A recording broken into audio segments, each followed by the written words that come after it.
जय आदिवासी। साथियों के आज सभी का आखा का जे मालूम छे कि आज 9 ऑगस्ट विश्व आदिवासी दिवस सन साप्ताहिक कार्यक्रम छे। तेरे उपलक्ष्य में मैं तुम्हारे बीच में बात रखने आई रही हूँ कि जब जब जुल्मी जुल्म करेगा सत्ता के हथियारों से, अरे चप्पा चप्पा गूंज उठेगा इनकलाब के नारों से। साथियों ये चैलेंज किसको था? यहाँ की सरकार और यहाँ की प्रशासन का।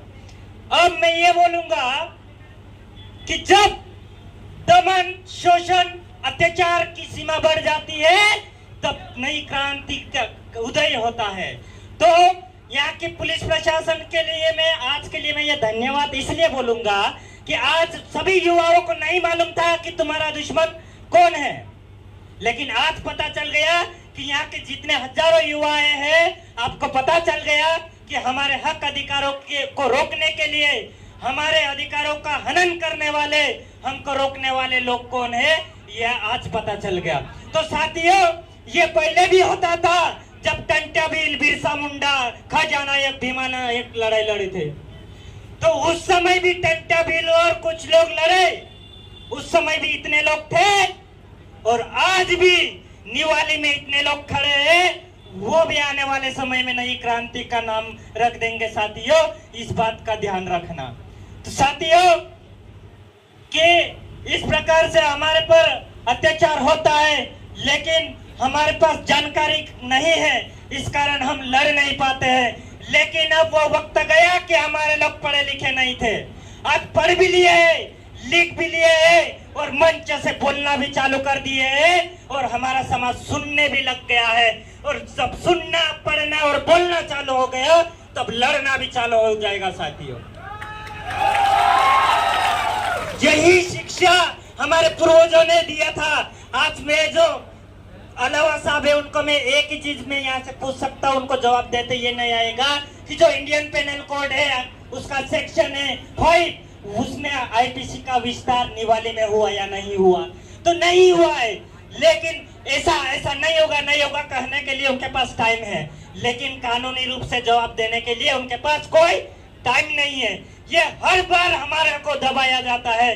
लेकिन अगली बार ध्यान रखना साथियों, यहाँ पे आज हजारों की संख्या में आए हैं, अगले साल लाखों की संख्या में आओगे तब मांदल भी बजेंगे, ढोल भी बजेगा और डीजे भी बजेंगे। किसी की ताकत नहीं कि आदिवासियों को रोक सके, ये ताकत हमको दिखाना है। हमारी लड़ाई इस समय ये है। क्यों? क्योंकि अपने को समझना पड़ेगा। आज तुम देखो कि इस देश की सरकार हमको आदिवासी नहीं मानती है, ये मुद्दे वाली बात हो गई। जनजाति बोलती है, वनवासी बोलती है। क्या अपन वनवासी है? क्या जनजाति है? क्या आदिवासी है या नहीं? आदिवासी है तो बोलो आदिवासी है, सब आदिवासी है। तब जब वनवासी कोई बोल देगा तो झापट मारना सालों को। वनवासी नहीं बोलेंगे हमको कोई, हम सिर्फ आदिवासी है, इस देश के मालिक है। बोलते हैं कि युवा मंच पे उकसाने वाली बात करते हैं, भाई ये बात हम करेंगे, हम आदिवासी है, यही हम देश को बताएंगे, यही हमारी विरोधी सरकार को हम बताएंगे कि इस देश का मालिक कौन है? आदिवासी। और हम कौन है? आदिवासी। तो साथियों आज इसलिए बताने की जरूरत पड़ गई कि जो जोबट वाला इलाका है वहां पे 600 हेक्टेयर जमीन नीलाम हो गई है। कितनी? 600 हेक्टेयर जमीन नीलाम हो गई। 70 गाँव का जो जानने करता नोटिफिकेशन लगा देता, हौसला पुलिस जाए घर घर जाए नोटिस आपिया कि भाई तुम्हारी जमीन नीलाम हो गई, तुम यहाँ घता जाओ। 600 हेक्टेयर जो जमीन है, जमीन पूरी खेती करने वाली जमीन है, चाहे गावे है, चाहे घरे है, जे जमीन उजाड़ने बाजी रहा हस प्रोजेक्ट अपना यावल वाइल्ड सेंचुरी में आने बाजी रहा ते अपना गावे भी जाने बाजी रहा। तेरे करता ये बात आवो का देखा न पड़े कि आदिवासी का जब आचरण है तो दो चीज, एक तो जमीन, एक तो उसकी संस्कृति, एक तो खुद आदिवासी।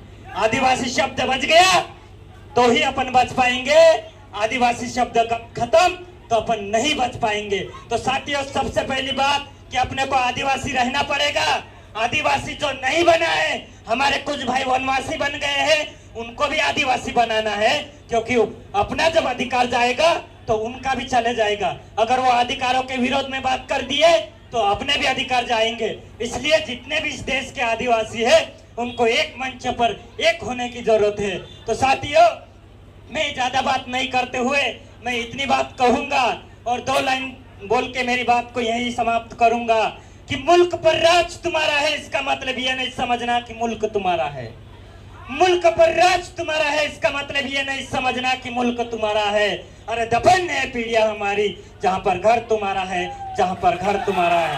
तो साथियों, ये आज इस मंच से कलम हुआ ये बोल के जाएगा कि एक हो जाओ, खड़े हो जाओ, नियम कानून सीख जाओ कि ऐसे लोग सामने आएंगे तो ऐसे करके हटाने की जरूरत पड़ जाए। तो एक एक व्यक्ति को खड़े होने की जरूरत है। न गजानन दादा को जिस वक्त पे बुलाने की जरूरत नहीं पड़ जाए, ऐसे 1000 गजानन दादा पैदा हो जाना चाहिए, ऐसे 1000 टंट्या भील पैदा हो जाना चाहिए, ऐसे 1000 बिरसा मुंडा पैदा हो जाना चाहिए। इसलिए आप सभी को ये सीखना पड़ेगा, सभी को सिर्फ आदिवासी बनना पड़ेगा। अगर आप आदिवासी बन गए तो किसी की ताकत नहीं हमको हिला दे। तो यही बात खत्म करके मैं अपनी वाणी को यही विराम करूंगा। नारे लगाओगे आप मेरे साथ में? जय जोहर का नारा है, अरे जय जोहर का नारा है। ना लोकसभा ना विधानसभा, सबसे ऊंची ग्राम सभा। ना लोकसभा ना विधानसभा, सरकार देश की चालक है, आदिवासी देश का मालक है। बोलो, ये जो सरकार आपने को रुकी ना, भाई सिर्फ चलाने का काम करे, मालिक नहीं है। तो सरकार देश की चालक है, सरकार देश की चालक है। जय आदिवासी, जय बिरसा।